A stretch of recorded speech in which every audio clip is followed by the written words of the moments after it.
And by chance, because I go to America so much to give lectures, I go to the UN every time George Bush or Colin Powell, as he then was Secretary of State, is there. It's good fun. You see lots of things you wouldn't realise. I had to see Bush at the General Assembly cursing the United Nations to realise he really was going to invade Iraq.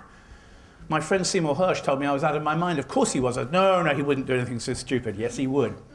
And then when Colin Powell was speaking, 5th of February 2003, this was the famous weapons of mass destruction, I was there 20 feet from him in the Security Council. And it was very interesting because George Tenet came in, the CIA chief, and sat behind him like Ernest Borgnine is the best description I can give you. Well, at least you all watch old movies in black and white. And Powell, I watched him very carefully. He didn't talk or act or look as if he knew he was telling lies, but he talked like a man who knew that what he was saying might not prove to be true, which is not quite the same thing, but almost. And at one point, you didn't see this, if you watched it on television, a lot of people did, but you didn't see this on television. At one point he said, Saddam is even mobilizing mobile weapons of mass destruction laboratories. See? And up on this huge screen, which you didn't see, mercifully, was a big artist's impression from some idiot at the Pentagon. And it showed a cutaway of an Iraqi railway carriage. And standing in all these vast vats and steaming was a man in a long white coat, a boffin, of course, holding a test tube with smoke coming out the top, or whatever it was meant to. And I said, this is not real. Because I was going to Iraq throughout the sanctions period before the invasion. And the one thing nobody wanted to do, although I did, was travel on Iraqi state railways, because they kept coming off the line. There were sanctions. They couldn't repair the railway lines. The last thing the Iraqis were going to do, if they had chemicals, would be to put them on a bloody train. And of course, when the Americans invaded, I actually wrote a piece that night saying, this is bullshit, you know. But believe me, I said, the New York Times will treat this solemnly in the morning. And they did, of course. And when we saw the American invasion, I was in Baghdad, the Americans arrived, and of course, after a while, they said, we have the entire sovereign territory of Iraq under control. Well, ha ha ha, for a minute or two.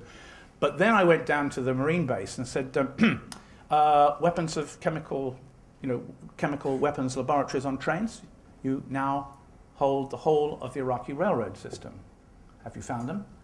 No, sir, we've not. See? So what about that carriage on February the 5th? You know? And he said, well, so they knew this was coming. You know, we believe that Saddam put them on a train to Syria. And I knew it was coming, so I pulled out my map of the railroad system. I said, there's no railway line to Syria. The track that goes to Syria goes through Turkey, and you are checking the trains. End of story.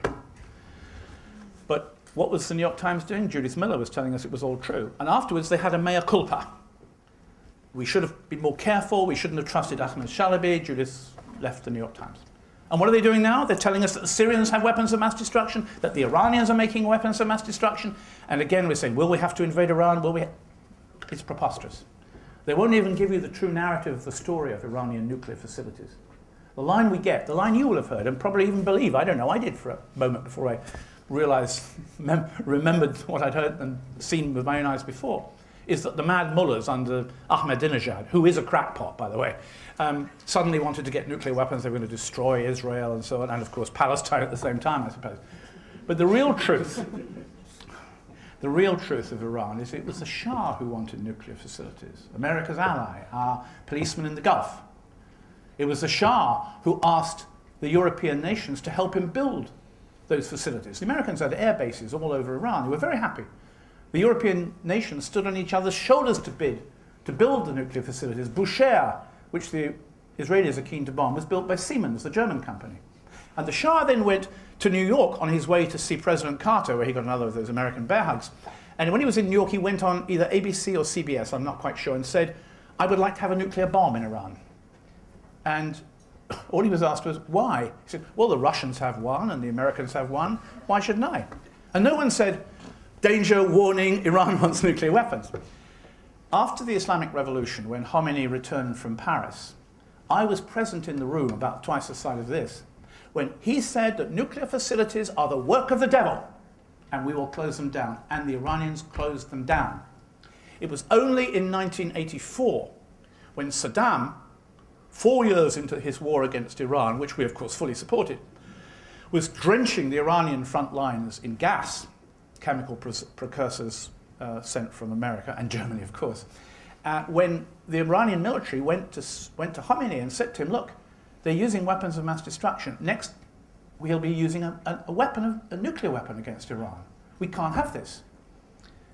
And so Khomeini allowed them to reopen the nuclear facilities. And that is how the progress, the narrative went up to the present.